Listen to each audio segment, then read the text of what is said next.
दोस्तों हम लोग बेस्ट 7500 क्वेश्चन का पार्ट 4 करने वाले हैं। और दोस्तों ये 7500 क्वेश्चन हम लोग जो कर रहे हैं, ये बिहार के सभी एग्जाम के लिए काफी महत्वपूर्ण क्वेश्चन होने वाले हैं। तो चलिए दोस्तों हम लोग पार्ट 4 का पहला क्वेश्चन की शुरुआत करते हैं। देखिए पहला क्वेश्चन है, निम्नलिखित में से वह कौन सा चालुक्य शासक था जिसने तुंगभद्रा नदी में डूबकर परम योग को प्राप्त किया था?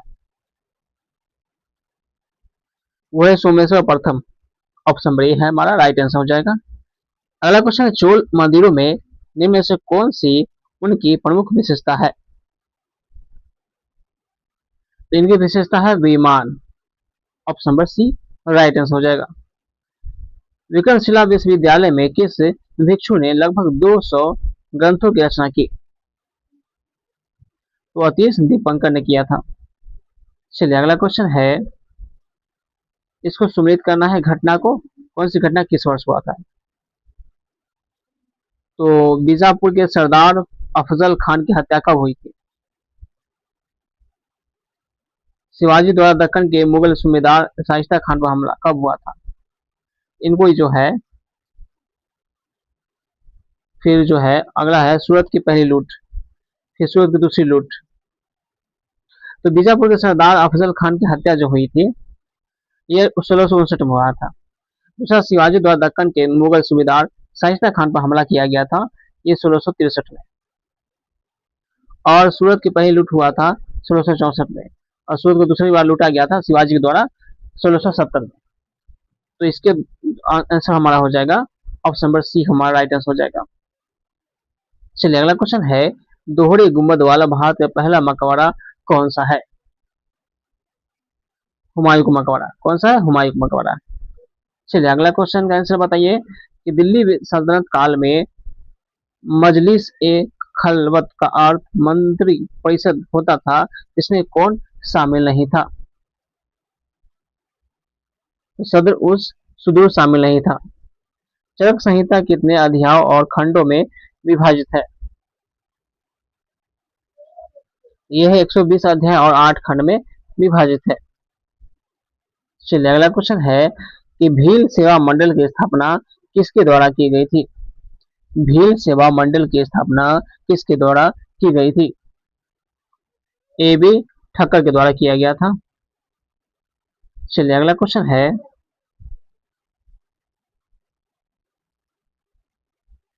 निम्नलिखित कथनों पर विचार करना है। 1857 के विद्रोह के समय ब्रिटेन का प्रधानमंत्री पामस्टर था।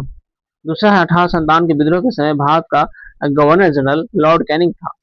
तीसरा, 1857 के विद्रोह के समय युद्ध संवाददाता W.H. रसूल था।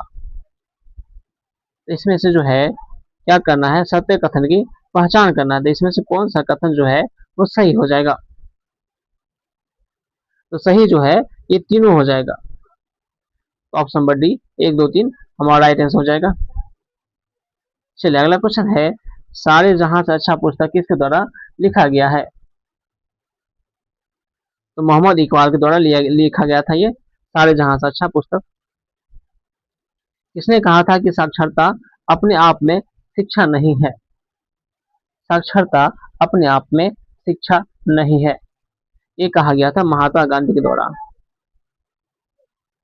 चलिए अगला क्वेश्चन है, सीधी कार्यवाही दिवस डायरेक्ट एक्शन प्लान की घोषणा किसने की थी? तो डायरेक्ट एक्शन प्लान की घोषणा किया गया था मोहम्मद अली जिन्ना के द्वारा। चलिए अगला क्वेश्चन है, भारत छोड़ो आंदोलन के दौरान उत्पन्न दंगे किस क्षेत्र में सर्वाधिक व्यापक स्तर पर पहुंचे थे? तो संयुक्त प्रांत में पहुंचा था।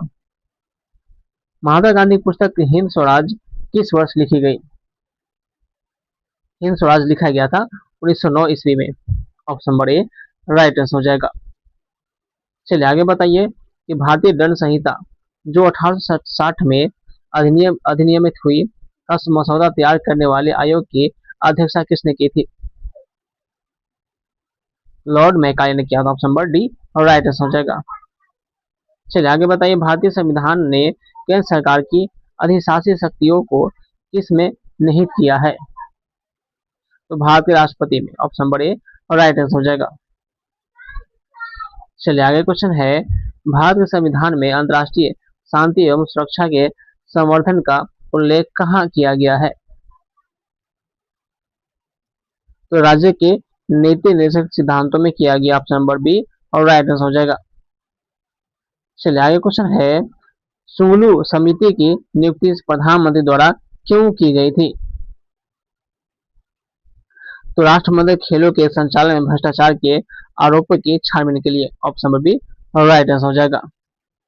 चलिए आगे क्वेश्चन है, एक साधारण विधेयक पर संसद के दोनों सदनों की सम्मिलित बैठक में मतदान हो सकता है यदि एक सदन में उसे बिना पारित किए आपके अपने पास कितने माह तक रख सकता है? तो अधिकतम वो रख सकता है 6 माह तक।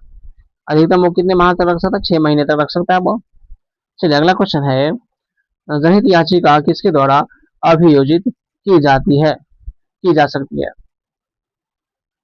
तो कोई भी व्यक्ति के द्वारा किया जा सकता है जनहित याचिका। चलिए अगला क्वेश्चन है, पंचायती राज संस्थाओं में अनुसूचित जाति व जनजाति के आरक्षण की व्यवस्था किस अनुच्छेद में की गई है? तो 243 के डी में किया गया है। चलिए अगला क्वेश्चन है, पृथ्वी के आंतरिक भाग में किन चट्टान का निर्माण अधिक उष्मा और दबाव के कारण होता है? ये कायांतरित चट्टान के कारण होता है, ऑप्शन नंबर डी और राइट आंसर हो जाएगा। भारत में कौन से महीने वापसी मानसून के मौसम के लिए जाने जाते हैं? तो वापसी मानसून जो होती है वो लड़ता है किस महीने में? तो अक्टूबर और नवंबर के महीने में।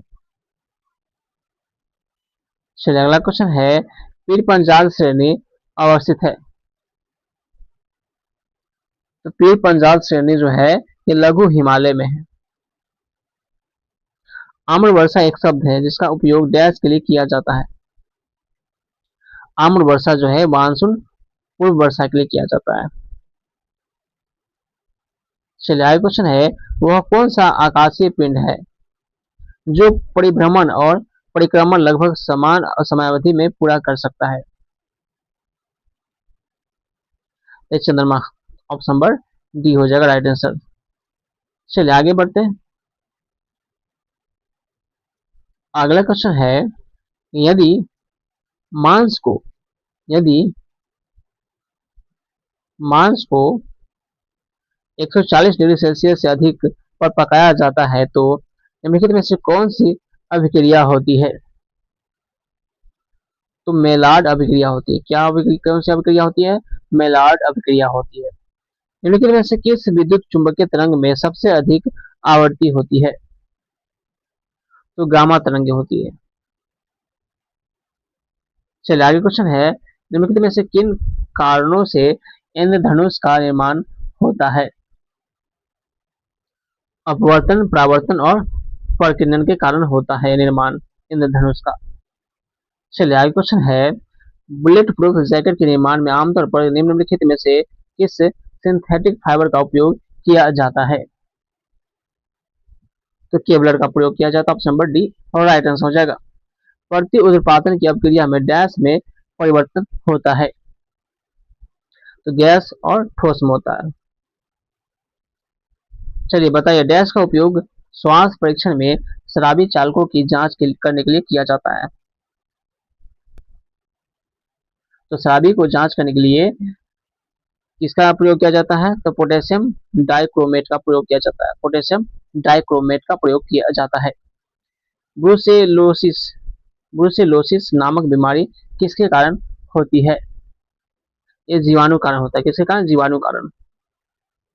चलिए आगे क्वेश्चन है, एक सामान्य वयस्क मानव शरीर में लगभग कितना ग्राम मैग्नीशियम होता है? ये 25 ग्राम होता है। चलिए आगे क्वेश्चन है, सूक्ष्म जीव मृत पौधों से किसका उत्पादन करने के लिए कार्य करते हैं? ह्यूमस। क्या हो जाएगा? ह्यूमस। अमीबा में भोजन का पाचन किस में होता है? तो अमीबा में भोजन का पाचन जो होता है वो भोजन राजधानी में होता है। चलिए आगे क्वेश्चन है, कि जल में पुनः अवशोषण में किस हार्मोन की भूमिका महत्वपूर्ण होती है? तो वैसोप्रेसिन में। गर्भनाल में कितनी धमनियां पाई जाती है? तो गर्भनाल में दो धमनियां पाई जाती है। कितनी? दो धमनियां पाई जाती है। चलिए अगला क्वेश्चन है, निम्नलिखित में से कौन सा मेडुला ऑब्लांगाटा का कार्य नहीं है? तो वो है पेशियों के संकुचन पर नियंत्रण करना। Option number D right answer हो जाएगा। चलिए आगे क्वेश्चन है, ओटो वान गुएरिके 17वीं शताब्दी में किस आविष्कार के लिए प्रसिद्ध व्यक्ति थे? तो वायु पंप क्या हो जाएगा? वायु पंप हो जाएगा। आगे क्वेश्चन है, अल्पावधि में भूमि के भिन्न किसी अन्य उत्पादन द्वारा अर्जित अधिशेष को कहते हैं? उसे कहा जाता है आभासी लगान कहा जाता है। अंतर्राष्ट्रीय मुद्रा कोष निम्न में से किस सम्मेलन की देन है? ये है ब्रेटन वुड की देन है। Option number D right answer हो जाएगा। चलिए आगे क्वेश्चन है, निम्न में से किस से चिपको आंदोलन के व्यवहारिक पक्ष के रूप में जाना जाता है? तो कामरेड गोविंद सिंह रावत के नाम से जाना जाता है। चलिए आगे क्वेश्चन है, लानोज एवं कंपोज घास किस बायोम के अंतर्गत आते हैं? ये आते उष्ण कटिबंधीय बायोम के अंतर्गत आते हैं। निम्नलिखित में से कौन सा टेरेस्ट्रियल बायोम का उदाहरण है? यह है टैगा का उदाहरण। किसका है? टैगा का। चलिए अगला क्वेश्चन है, G20 के 18वें सम्मेलन का आदर्श वाक्य यानी मोटो क्या है? एक पृथ्वी, एक परिवार और एक भविष्य। Option number A right answer हो जाएगा। चलिए आगे क्वेश्चन है, मानव विकास सूचकांक का निम्नलिखित में से कौन सा आयाम नहीं है? तो स्वच्छ पर्यावरण की प्राप्ति हेतु योग्यता, ये आयाम नहीं है। ऑप्शन नंबर डी और राइट आंसर हो जाएगा। चलिए आगे क्वेश्चन है, गहन जिला कृषि कार्यक्रम को किस वर्ष में प्रारंभ किया गया था? तो इसे जो है 1960-61 में शुरुआत किया गया था। ऑप्शन नंबर ए और राइट आंसर हो जाएगा। क्षेत्रीय ग्रामीण बैंक की कुल पूंजी में राज्य सरकार का हिस्सा है। इसमें राज्य सरकार का हिस्सा होता है 15%। अगला क्वेश्चन है, निम्नलिखित में से कौन सा संरक्षित क्षेत्र कावेरी बेसिन में स्थित है? नागरहोल राष्ट्रीय उद्यान, तीसरा है और चौथा है सत्यमंगलम बाघ आरक्षित क्षेत्र है, वायनाड वन्यजीव अभयारण्य है। तो 1, 3 और 4 है। तो ऑप्शन नंबर हमारा सी हो जाएगा राइट आंसर। तो हमारा पार्ट 4 कंप्लीट होता है। अब मिलते दोस्तों आपसे पार्ट 5 में, यानी